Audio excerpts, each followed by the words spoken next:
मैं तृप्ति भटनागर आप सभी का स्वागत करती हूँ इस पॉडकास्ट जिंदगी जिंदाबाद पर, जिसमें हमने सम्मोहक कहानियों के माध्यम से विभिन्न जीवन के अनुभव और सीख प्रदान करने का एक छोटा सा प्रयास किया है।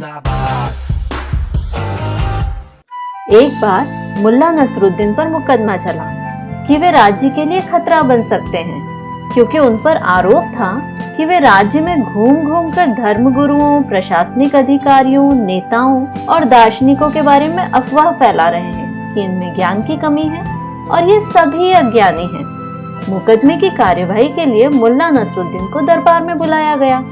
जब दरबार में मुल्ला नसरुद्दीन पहुंचे तो राजा ने उनसे कहा, तुम अपनी बात दरबार में मौजूद सभी के सामने रखो।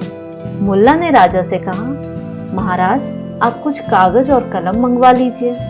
राजा ने कागज और कलम मंगवा लिए। मुल्ला ने फिर से राजा से कहा, यहाँ बैठे सभी बुद्धिमान व्यक्तियों में से 7 को मैं ये कागज देना चाहूंगा। राजा के हाँ कहने पर मुल्ला नसरुद्दीन ने 7 व्यक्तियों को कागज दे दिए और फिर मुल्ला ने उनसे एक सवाल पूछा और उत्तर कागज पर लिखने को कहा। 7 के लिए मुल्ला का सवाल था कि रोटी क्या है।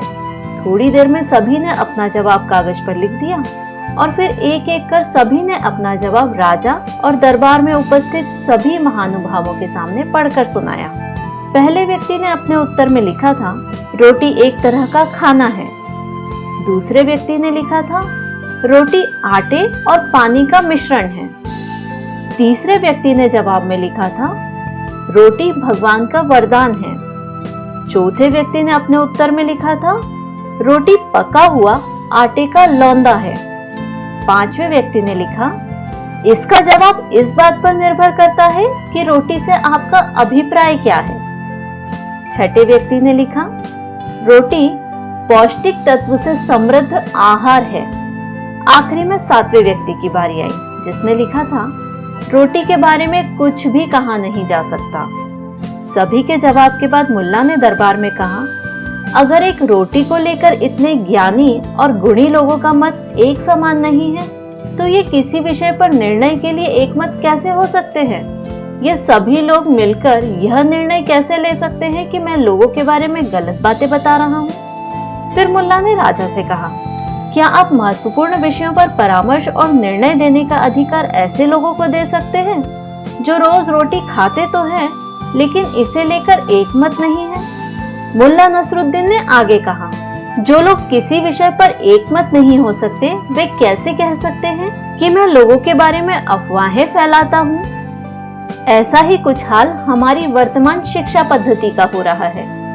हर विद्यालय या विश्वविद्यालय स्वयं को अपने क्षेत्र में अनूठा और सर्वोत्तम बताने का प्रयास कर रहा है और सबका शिक्षा का लेकर अपना अपना मत है। लेकिन इस परिस्थिति में सबसे पीछे अगर कोई महत्वपूर्ण चीज छूट रही है तो वह है कि असल में शिक्षा है क्या। और बिल्कुल यही हाल आज हमारे समाज में धर्म का भी है।